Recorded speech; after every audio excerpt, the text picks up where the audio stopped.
Mikel Arteta ameshinda tuzo ya meneja bora, kocha bora wa msimu huu hapa 2025 2026. Haikuwa safari rahisi kwa miaka michache, tukigonga milango, tumejaribu na kujaribu, lakini haikufunguka. Hatimaye imefunguka, imekuwa so special. Unaweza kaona vibe kutoka kwa mashabiki na reaction wanao support Arsenal. Kwa kweli I am so proud, najivunia kwa hichi ambacho nimeachieve.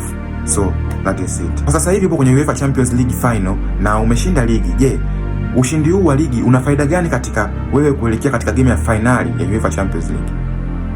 Unaweza kuona reaction ya wachezaji, vibe na mentality waliokuwa nao. So naendelea kwa convince kwamba siku ya Jumamosi Budapest tunaenda kushinda pale, kunakuwa ma champions wa England, tunachukua UEFA Champions. So that is it. Kwa kweli Mikel Arteta amekuwa na season nzuri sana, amazing season.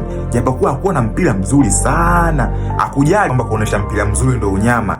Yeye alichokuja nacho ni kwamba anatafuta tactics, formula ambazo ndazitumia ndo set pieces, corner, ili mradi niweze kupata pointi 3 matokeo, na kweli imefanya kazi. Kwa kweli hicho ni kitu kigumu. Unahitaji kuwa na wachezaji ambao wanauelewa wa hali ya juu. Ukiangalia Arteta, wachezaji wake amekaa nao muda mrefu sana. Hii timu kaanza kuitengeneza miaka 6 nyuma mpaka sasa hivi. Ndio maana ina uwezo wa kulink up na zile formula zake ambazo anaziweka. Timu nyingine sio rahisi bro. Yaani kona kama penalty. Nani ushawahi kumuona? Ni Arsenal peke yao. Ni Mikel Arteta peke yake na formula zake.